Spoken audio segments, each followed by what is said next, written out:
கோவைக்கு தமிழக அரசு அறிவித்துள்ள மாஸ்டர் பிளானில் பெரிய பிசினஸ் பிளானை மறைத்துள்ளதாகவும் நகரின் தொழில் வளர்ச்சிக்கு இது மிக உறுதுணையாக இருக்கும் என தொழில் முனைவோர்கள் தங்களது கருத்துக்களை தெரிவித்து வருகின்றனர். அந்த மாஸ்டர் பிளானில் அப்படி என்ன பிசினஸ் பிளான் மறைந்துள்ளது என்பதை சற்று விரிவாக பார்க்கலாம். அதற்கு முன்னர் தற்போதைய கோவையின் வளர்ச்சி நிலையை அறிந்து கொள்வோம். கோவை மாநகரம் தன் பன்முக வளர்ச்சியால் பல தரப்பினரையும் வசீகரிக்கத்தான் செய்கிறது. தமிழகத்தின் மான்செஸ்டர் என்று அழைக்கப்படும் கோவை ஜவுளித்துறையில் தனது தனி முத்திரையை பதித்ததோடு நிறுத்திவிடவில்லை. அங்கிருக்கும் சிறு குறு தொழில்கள் லட்சக்கணக்கான மக்களின் வாழ்வாதாரமாக உள்ளது. அது மட்டுமல்லாமல் மருத்துவ துறையிலும் கல்வித்துறையிலும் கோவை தவிர்க்க முடியாத தளத்திற்கு முன்னேறி உள்ளது. சமீப காலங்களில் பல பன்னாட்டு நிறுவனங்கள் கோவையை குறிவைக்க துவங்கியுள்ளது.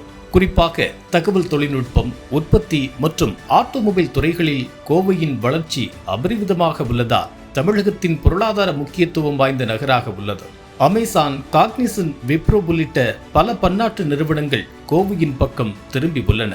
இந்த சூழலில்தான் தொழில்நுட்ப வல்லுநர்களின் எண்ணிக்கையில் சென்னையை கோவை பின்னுக்கு தள்ளி இந்தியாவின் முன்னணி தொழில்நுட்ப மையமாக உருவெடுத்துள்ளது. நான் மெட்ரோ டெக் நகரங்களில் சுமார் 75,000 தொழில்நுட்ப வல்லுநர்களுடன் இந்தியாவின் 3வது இடத்தை பிடித்துள்ளது கோவை. இந்த பட்டியலில் முதலிடத்தில் அகமதாபாத்தும் 2வது இடத்தில் ஜெய்ப்பூர் நகரங்களும் உள்ளன. கோவையில் கடந்த 5 ஆண்டுகளில் 3,500 கோடிக்கு மேல் நேரடி அந்நிய முதலீட்டை ஈர்த்துள்ளது. இதன் காரணமாக தகவல் தொழில்நுட்பம் 18% வளர்ச்சியடைந்துள்ளது. வலுவான உட்கட்டமைப்பு, திறமையான மனிதவளம் மற்றும் அரசின் ஆதரவு காரணமாக பன்னாட்டு நிறுவனங்களின் மையமாக கோவை மாறி வரும் நிலையில் அதன் உட்கட்டமைப்பை மேம்படுத்துவது மிகவும் அத்தியாவசிய தேவையாக உள்ளது. குறிப்பாக கோவை விமான நிலைய விரிவாக்கம் தொடர்பான வேலைகளை துரிதப்படுத்த வேண்டும்.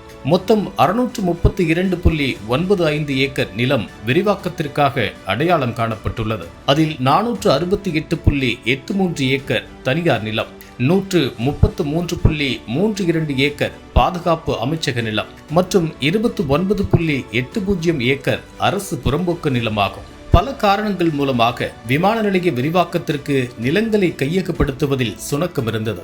மேலும் இந்த திட்டத்தில் உள்ள சிக்கல்கள் களையப்பட்டு பணிகளை துரிதமாக செயல்படுத்துவதோடு தமிழக பட்ஜெட்டில் அறிவிக்கப்பட்ட மெட்ரோ திட்டமும் துரிதமாக நடைமுறைப்படுத்த வேண்டியது அவசியம். இத்தகைய திட்டங்கள் நடைமுறைக்கு வரும் பட்சத்தில் கோவையின் வளர்ச்சி அதீத வேகத்தில் செல்ல வாய்ப்புள்ளது. இந்த நிலையில்தான் கோவை பகுதி மக்களின் நீண்ட கால கோரிக்கையாக இருந்த மாஸ்டர் பிளானை தமிழக முதல்வர் ஸ்டாலின் வெளியிட்டார். அந்த 2வது மாஸ்டர் பிளானில் பல்வேறு சிறப்பம்சங்கள் இடம்பெற்றுள்ளன. குறிப்பாக அதில் வரும் 2041ஆம் ஆண்டில் கோவை மாநகரின் வளர்ச்சியை அடிப்படையாக கொண்டு ஹோட்டல்களின் வளர்ச்சியும் கணக்கிடப்பட்டுள்ளது. கோவை மாநகரம் தொழில் நகரம் மட்டுமின்றி சுற்றுலா மையமாகவும் இருந்து வருகிறது. தொழில் நிமித்தமாகவும் சுற்றுலா நிமித்தமாகவும் பல்வேறு வெளிமாநிலங்கள் மற்றும் வெளிநாடுகளிலிருந்து ஏராளமானோர் கோவை வந்து செல்கின்றனர். வால்பாறை, டாப் ஸ்லிப், நீலகிரி, ஆழியாறு, பொள்ளாச்சி என ஏராளமான சுற்றுலா மையங்கள் இங்கு கொட்டி கிடக்கின்றன. இது தவிர முக்கிய தொழில் கேந்திரமாகவும் கோவை இருக்கும் நிலையில் கடந்த ஆண்டில் மட்டும் கோவை மாவட்டத்திற்கு 77.6 லட்சம் சுற்றுலா பயணிகள் வந்து சென்றுள்ளதாக புள்ளி விவரங்கள் தெரிவிக்கின்றன.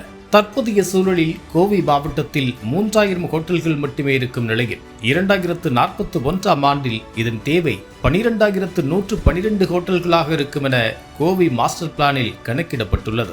கோவை மிக வேகமாக வளர்ந்து வரும் நகரங்களின் பட்டியலில் இருந்து வரும் நிலையில் நகரின் வளர்ச்சியும் விரிவடைந்து வருகிறது. அவினாசி சாலை, பாலக்காடு சாலை, சத்தியமங்கலம் சாலை, பொள்ளாச்சி சாலை என முக்கிய சாலைகள் அனைத்தும் விரிவடைந்து வரும் நிலையில் கட்டுமான நிறுவனங்களின் பிரம்மாண்டமான ப்ராஜெக்டுகளும் செயல்பாட்டிற்கு கொண்டு வரப்படுகிறது.